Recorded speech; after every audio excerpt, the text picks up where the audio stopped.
Welcome, you have reached Imperial Reviews, and today's review is Power Book 3, Raising Kanan, Season 4, Episode 9. Subscribe to the channel, like the video.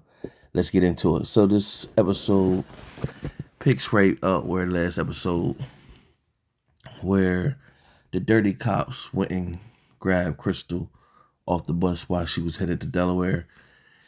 It shows Crystal being chained up. They doped her up and trying to get information from her. She pretty much told them everything she knows, and then Pops came in, and you know that's the female to Snaps and Pops. She came in pretty much stating, you know, look, I want to get you out of here. What Kanan knows, and she said Kanan don't know anything, and she just said, well, I do. You know, the one person he thought had something to do with it, but was his mom. But I pretty much told him she ain't had nothing to do with that. So Pops looked like, if he already thinking that, we'll play off of that. So she said, all right, baby, I'm going to feed you. So she gave Crystal a peanut butter sandwich. As Crystal started eating, she blew her head off. So that's the end of Crystal. Of course, that's going to spiral Kanan. Then it goes to Lou B. Rilla being questioned by cops. Amani is there. They asked her some questions. She's pretty much said, I couldn't validate the time frame when Lou got there. So you could tell that she wasn't for him, but we all think she is CI to begin with. So it gotta be more to her her storyline. She got mad and she left. Then it shows Kanan meeting up with Juke at the diner. She calls Rock. Rock shows up pretty much. He questioned her about fame. She pretty much told him she loved fame, and pretty much he said, like, you love D-Wiz, and she responded basically saying D-Wiz was on you. I was cleaning up your mess. So they had a little back and forth. She pretty much said I didn't have anything to do with fame. So Kanan left off talking slick to his mom, and then Rock said to Juke, I can't win with him. And Juke pretty much said, well, you need to stop worrying about trying to win with him versus that you're going to lose him or whatever. So Rock ain't had much to say, just took that within. So after that, Early approached Marvin pretty much talking to him about his cousin London, and my family ain't gonna sit back and let you get away with that. Marvin pretty much told him I ain't had nothing to do with that, but let's just say I did. If I did, what you gonna do about it, Early? And then he said nothing. So you know that was gonna be a bad move. You was looking at like that. Ah, man. So that's gonna come back and bite Marvin. And as Marvin drove off, he basically said, that's what I thought.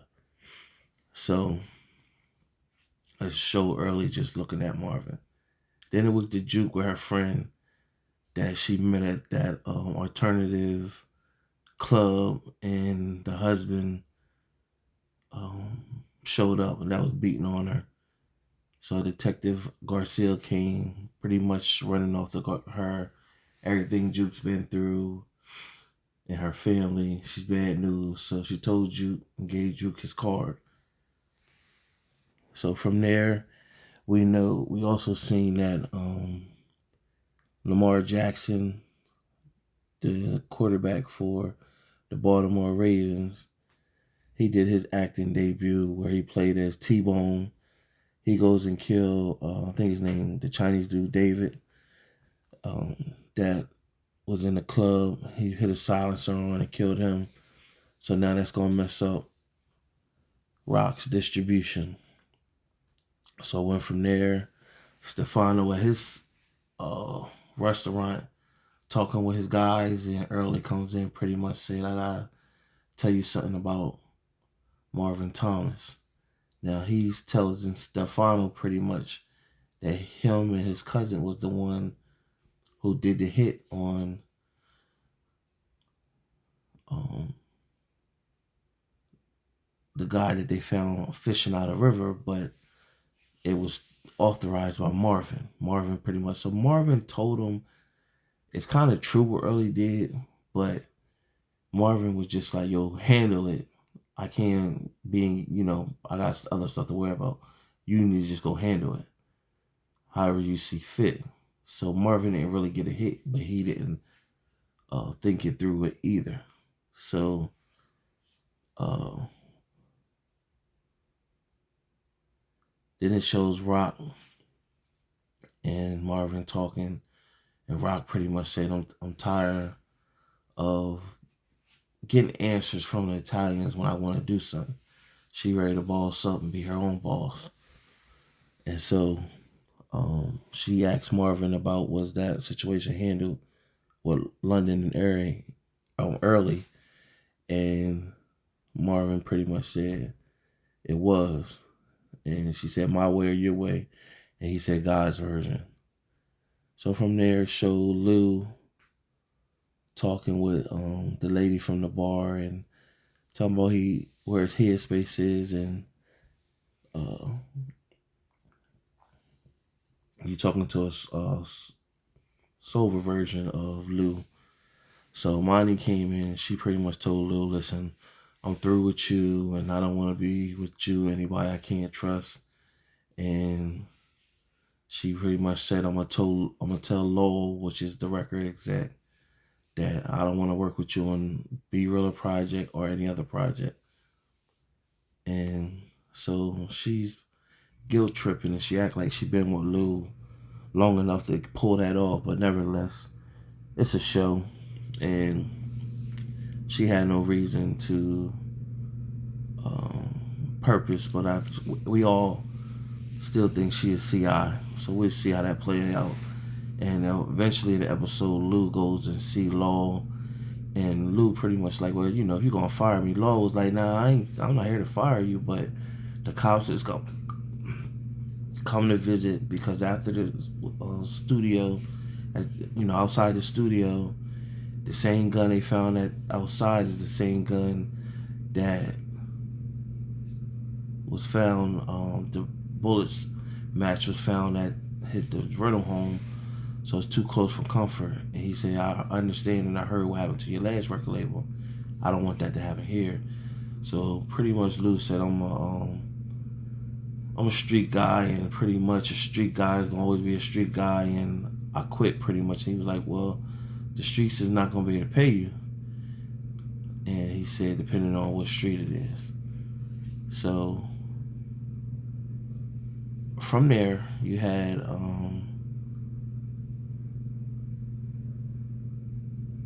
what happened? Okay, Juke was walking down the street, and she ran into her old girl that was in her group. I can't think about what her name was, but the one she went to go see in college, and she's pretty much home and visiting, and linking up with Juke, and they rekindling, talking about different things. And Garcia pops up towards the end of their date, and Juke told her to get home, and he trying to press Juke. She pretty much said, F you, got nothing to say to you. And he pretty much said, I'm just trying to work with you. So she ended up reaching back up to Garcia later in the episode. So then you got Kanan. He can't calm down. Crystal's missing. And so now he looking for his girl. So he said, forget that. So this is the trailer where it shows Kanan. He finds out where Unique is hanging, and shows up telling everybody he didn't back down, showing how tough he is. Basically said, I want to talk to Unique. That's everybody was saying it's their first time, and season 4 is the first time the character of Kanan and the character of Unique is on screen together having a dialogue. So he questioned him, and Kanan didn't back down. Kanan said, your brother was tripping. I put down your brother, and I'll do it again. Prayed straight to his face. He said, well, in the end, I didn't feel Ronnie like that either. And he pretty much said, me and my mom ain't like that. She just, give me work. and that's what I used to do my 1-2. So Kanan was questioning him about his girl. He pretty much said, I don't have nothing to do with that. I had enough fame. When it came to OC, he pretty much said he blew it off to not have Kanan really think about OC, because if he say he called OC, then he know he got that money. So what I thought was how it's going to be written, it would have been way better, is if he had the money that OC took, that they took from Kanan, and when Kanan came there, he was just like, yo man, this, I got rid of a bad habit for you. Got rid of OC. Here's the money that was taken out of the trunk. And that would have well Kanan in more, but he never brought it up.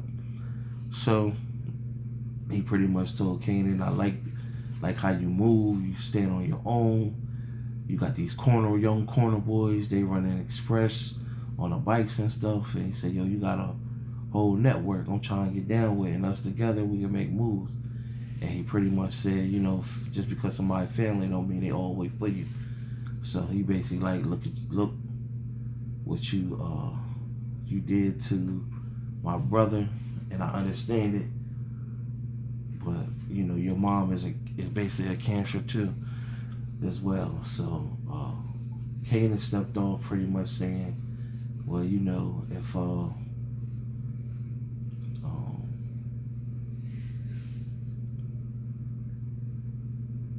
if you find something about my girl, let me know. Now, the guy Akbar that Unique is paying for his goons, he pretty much like, why you trusting that kid like that? He pretty much, Unique is saying, yo, Kanan's a real one. He handling business on his own. I believe in him, that type, whatever, And he said he didn't even flinch when he told me he killed my brother, and he said he'd do it again. I like somebody like that, or whatever. So from there, you had that whole scene happen, and then you had shows this Juke still at the date with her girl. Meanwhile, Kanan's talking to Unique. Then it moves on from there, and then it goes to Stefano having a meeting with Rock and Marvin, and pretty much David was the Asian guy that got killed by T-Bone. They pretty much said Stefano said he gets some temporary people to do deliveries for now, with Rock gonna have to find another person to do the distribution. So he gets to talking. He say he already taking shots at Marvin, and then they got this, finished saying what they were saying, and he told Rock he wanted to speak to her for a moment by herself. So Marvin took his last shot and stepped off. Now, when he talking to Stefano, pretty much told Rock, listen, he explained about early to her, and pretty much said, regardless of anything, Marvin brought this heat, and it's on him. And so Rock was pretty much, well, I'm letting you know now, before you come to my brother, you got to come through me. And Stefano pretty much came back and said, well, I wish that Marvin had the same sentiments, because he came to me wanting your spot. We all know that's not true.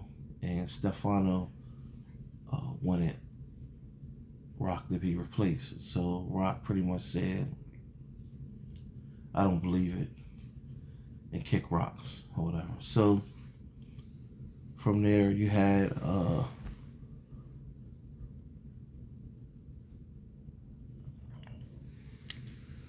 Marvin waiting for Rock to come out the restaurant.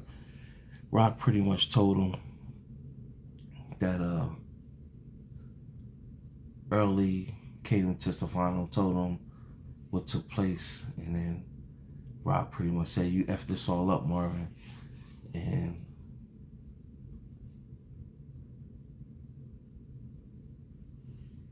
So at that time, Marvin seen like the bus stop where the little girl Amber was supposed to be at. So he went there to check on her and pretty much said she hasn't been to school in a few weeks and she's sick.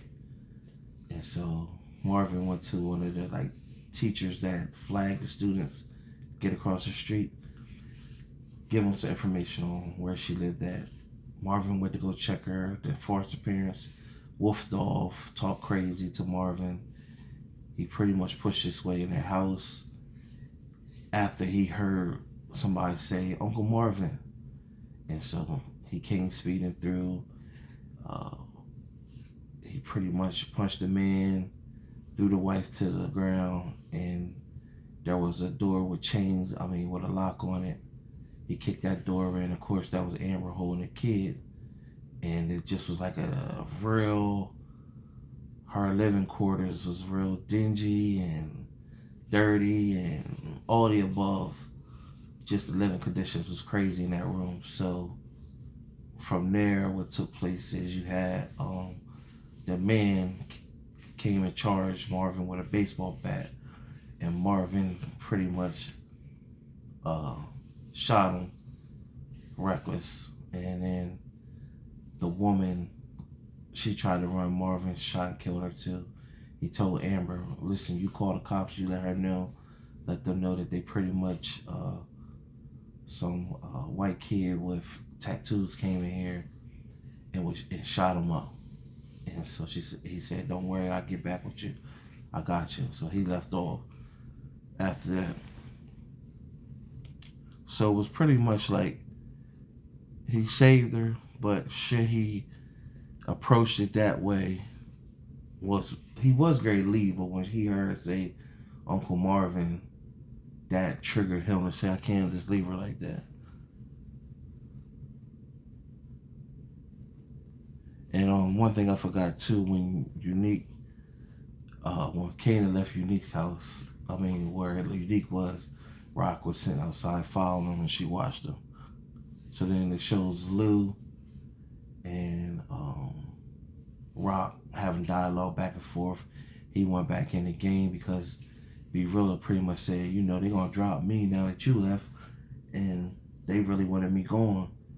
But I need to eat, Lou. I need to be on. He pretty much told her, Lou, if you get back, if you got something, put him on, he'll get down with you. And he said, even if I get gully, man, that's suspect. We all know when them other guys, he didn't want to go through with the robbery. When the other guys came, he wasn't as gully, so he's just talking.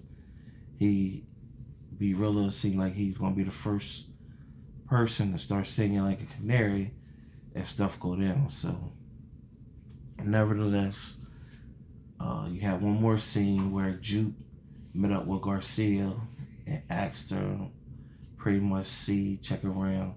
They found a Jane Doe in a stairwell somewhere, and then he showed Juke the picture, and Juke already right in there knew that was Crystal. So that's gonna be where Kanan gonna go off, and pretty much you're gonna see a new Kanan. He gonna be on a war report. So then it shows Lou and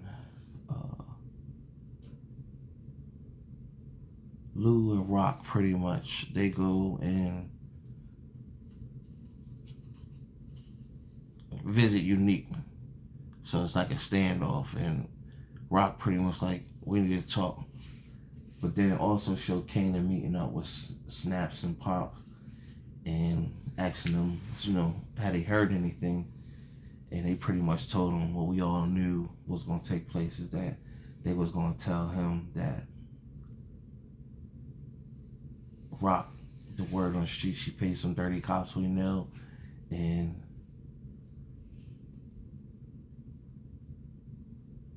she scheduled a hit for Famous. So now he looked like she lied to me. Now, what they could do is also, if they tell these dirty cops who actually killed Fame, it kills two birds with one stone. It already plants the seed that Rock was the one who set it up, but it also plans to see what cops did it, and then Kanan to get his revenge both ways. So that was the end of the episode. Overall, it was a okay episode. Not too much going on. It just pushes the story. One episode left before episode 10. Meaning, my bad, this episode was the episode before episode 10. And the trailer leading up to this is pretty much Kanan feeling Rock had something to do. There's going to be a shootout. Another Asian Chinese restaurant is going to be burned down. So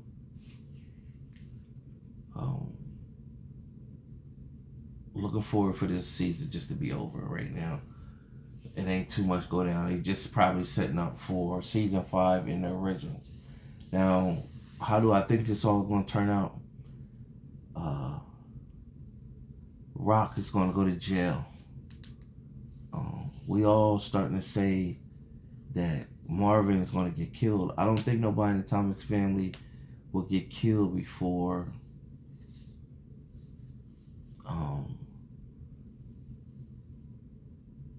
I just don't think they have anybody killed.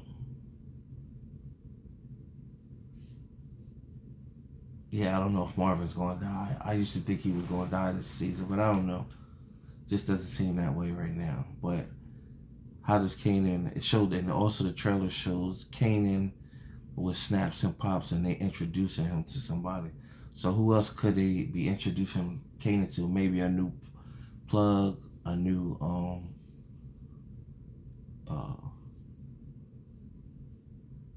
person that he get his drugs from instead of his mom, so he can be full independent.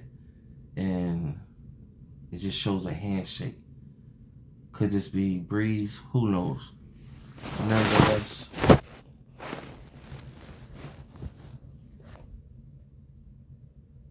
subscribe to the channel, like the video. Till next time.